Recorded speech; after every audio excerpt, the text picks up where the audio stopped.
मैं हाँ तो ऐसे स्टेज में कक्षा चौथी पांचवी से गा था, लेकिन ये फिल्म इंडस्ट्री में मैं लगभग 7-8 साल हो गए स्ट्रगल करा।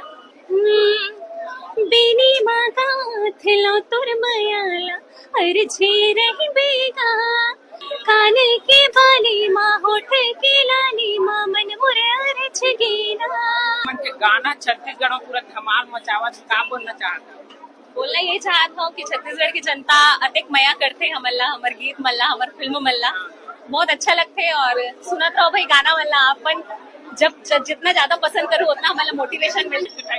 राज तो ये है कि सब ईश्वर के आशीर्वाद ही है, कार की अचानक से तो भूत नहीं सवार हो कि इतना अच्छा गाना बन जाए। वो जब आशीर्वाद आते ऊपर से कॉल आते कि हाँ शादी बनना। तो मैम आप मन के पढ़ाई के बारे में मैं हाँ बेसिकली एक सॉफ्टवेयर इंजीनियर भी है और मैं हाँ म्यूजिक में एमए भी करे हाँ शास्त्रीय संगीत में, और अभी आप मन जाना था कि मैं म्यूजिक डायरेक्टर के रूप में छत्तीसगढ़ में सेवा देवत हूँ।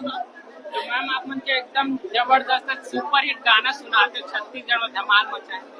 एक आए गाना चाहे 9-10 दिन होए और 10 मिलियन व्यू है जेला आप मन हाँ बेनी में गाथले के नाम से जाना था, तो वो गाना भी बहुत पसंद करे हो।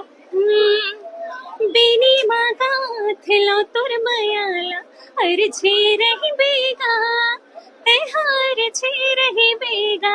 हिम सुनाटा तो यूट्यूब में जाके नहीं सुन तू मना, यूट्यूब में जाके सुनो।